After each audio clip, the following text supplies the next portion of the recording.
السلام عليكم. نزرع برسيم حجازي ولا ما نزرعش؟ الحقيقة يعني الناس في الفرافرة ضربت كل الأمثلة السيئة في زراعة البرسيم، خاصة مع الري بطريقة الغمر يعني.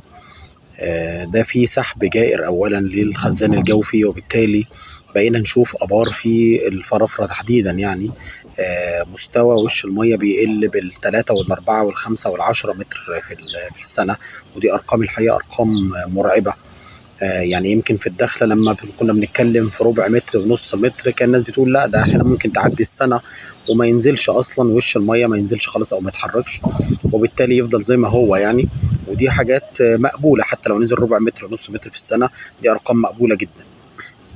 طيب احنا مش هنلغي غمر يا دكتور وسام، احنا هناخد أرض رملية ونزرعها برسيم حجازي وطريقة الري هتكون الرشاشات، وبالتالي احنا مش هنعمل سحب جائر ولا حاجة للخزان الجوفي، وهنوفر في المية وخلافه. طيب احنا محتاجين كمية مية قد ايه علشان نشتغل مظبوط للبرسيم الحجازي؟ ولما نقول محتاجين كمية مية قد ايه، فاحنا بنحسب على الحد الأقصى للاحتياج، وهو في عز الصيف أو في أيام الحر يعني. فدان البرسيم تقريبا في الصيف بيحتاج يوميا من 40 ل 60 متر مكعب يوميا، على حسب التربة وعلى حسب عمر النبات. وبالتالي حضرتك لما تيجي تحسب حسبة المية بتاعتك، لازم تحسب انك محتاج متوسط 50 متر مكعب، 50 متر مكعب يوميا للفدان. يعني لو زارع 10 فدان انا محتاج 500 متر مكعب يوميا، ما يقلوش عن كده، ممكن يزيدوا. طيب تاني حاجة محتاج اعملها، انه لو انا ما عنديش كهرباء، يعني مش هقدر اشغل البير بالليل، يبقى يا اما انا مشغل في الاصل البير بالديزل فاروي بالليل، او ان انا اطلع الميه من البير على بركه واشغل من البركه بمكنه صغيره بري سطحي يعني، او بمكنه سطحي، علشان اروي البرسيم ده بالليل عشان اقدر اخد منه انتاج. لانه الحقيقه وبالامثله وبالتجارب الكتير، انه هروي البرسيم بالنهار في عز الحر في الصيف، يبقى تقريبا مش هاخد منه انتاج، حتى يمكن اقل من ربع الانتاج الطبيعي. وبالتالي انا دلوقتي في حسبه يعني صعبه جدا. انا محتاج اعمل رشاشات عشان اوفر الميه، محتاج اروي بالليل فهروي بمكنه جاز حتى لو صغيره. وبالتالي مع كمان تدني اسعار البرسيم الحجازي، انا بقى رايي دلوقتي انه يعني لما نيجي كده نحسبها نقول لا والله، هي زرع شتوي تقعد في الارض من 4 ل 6 شهور، تديني من 50 ل 70 ل 80%، ويمكن نوصل ل 100% من اللي البرسيم الحجازي بيصفيه خلال السنه كامله، افضل. وان انا ما اتعبش نفسي طول السنه، بالعكس انا بشتغل حوالي 6 شهور في السنه او 5 شهور في السنه، بوفر اجر العامل، بوفر مجهودي، بوفر مروحي ومجيي على الارض. لو انا هزرع محاصيل فقط يعني، وازرع في الشتاء. وده يدي تفسير، لانه حضرتك لما تنزل الوادي الجديد عامه تلاقي معظم الاراضي في الصيف مش مزروعه، وبالتالي الناس بتزرع برسيم حجازي، وجزء من الارض الاخر بيتزرع محاصيل شتوي فقط، وبتبقى فاضيه في الصيف. الناس مش بتعمل كده عبثا يعني، الناس الحقيقه بتعمل كده علشان عارفه انه المجهود اللي هتعمله في المحاصيل الصيفيه هيكون شبه بلا جدوى. وبالتالي لا انا اتعب نفسي في 6 شهور، اخدم ارض كويس، ازرع ارض زرعه كويسه في الشتاء، تديني رقم مقبول بالنسبه للبرسيم الحجازي. وانا كنت بقول الحقيقه مقبول لغايه ما حصل تدني في اسعار البرسيم الحجازي.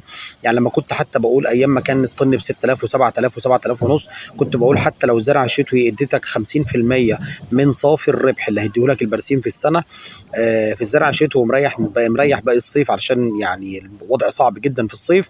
دلوقتي مع الاسعار الجديده بتاعت البرسيم الحجازي اللي هي بقت 4200 و4 ونص و5000 جنيه البرسيم الحجازي من ارضه، يعني بعد ما ابقى حشيت وجبت اللمامه وجبت المكبس، انا تقريبا ببيعه ب 5000. يعني اقصى حاجه شفتها الايام اللي فاتت كانت 5200.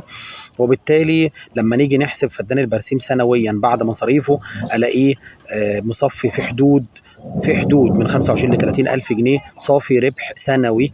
وده الحقيقة رقم ممكن حد يجيبه لو الأرض مخدومة أو بقى لها كذا سنة بتتزرع، ممكن حد يجيبه في زرعة شتوي بس تعب فيها من 4 ل 6 شهور، وبقية السنة هو مرتاح ما عندوش عمالة، مش شايل هم برسيم بقى اتحش، ده أنا محتاج المكبس، لا محتاج اللمامة، لا محتاج مش عارف إيه، كل ده هو بيتفاداه.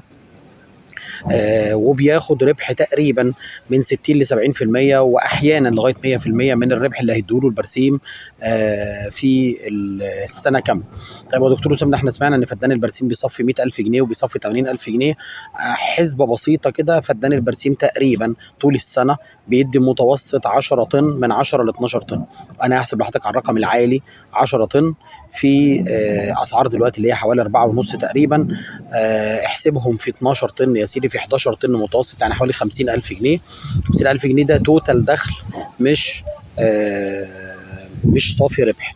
وبالتالي لما اخصم منه المصاريف بتاعته يطلع صافي الربح تقريبا من 25 ل 30 الف جنيه سنويا، مفيش رقم اعلى من كده.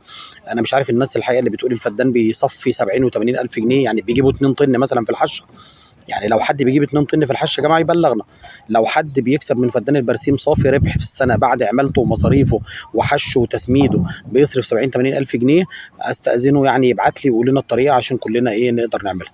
فبالتالي انا دلوقتي نصيحتي للناس اللي بتقول يلا بينا ناخد ارض جديده ونزرع شويه برسيم حجازي عشان يمشي الدنيا معايا، او ان انا اجيب بيفوت ومتخيل ان انا هزرع البيفوت كامل برسيم حجازي، مش هضطر ازرع نصه عشان في الصيف الميه مش هتكفي البيفوت كامل، فاضطر ازرع نصه واسيب نصه التاني فاضي. يعني ازرع نص برسيم حجازي واسيب النص التاني فاضي. ممكن ازرع النص التاني محاصيل شتوي، لكن ما اقدرش ازرع البيفوت كله غالبا برسيم حجازي. فبالتالي لا، الناس دي الافضل ليها طالما مصمم ان حضرتك تزرع محاصيل، يبقى الافضل ان انا اخدم ارض خدمه كويسه، اصرف على ارضي اول سنتين ثلاثه ما فيش مشكله خالص، وازرع زرع شتوي فقط. ممكن في الصيف ازرع جزء صغير كده من المساحه كتجربه يعني لبعض المحاصيل الصيفيه، لكن ما كترش فيها. وما فيش مانع خالص لو سبت ارضك في الصيف مرتاحه وتبدا في الزرع الشتوي بدري، وتزرع ارضك كويس زرع شتوي كويسه وارض مخدوم. ده رايي. ان شاء الله كده ربنا يوفق الجميع. وزي ما قلت لحضراتكم، لو حد فعلا عنده طريقه انه يصفي من فدان البرسيم الحجازي 60 و70 و80 الف جنيه سنويا، يا ريت استاذنه كده يبعت لي على الواتس الطريقه اللي بيشتغل بيها او الطريقه اللي بيعمل بيها وصافي حساباته كام علشان نعمل كلنا زيه. شكرا لحضرتك.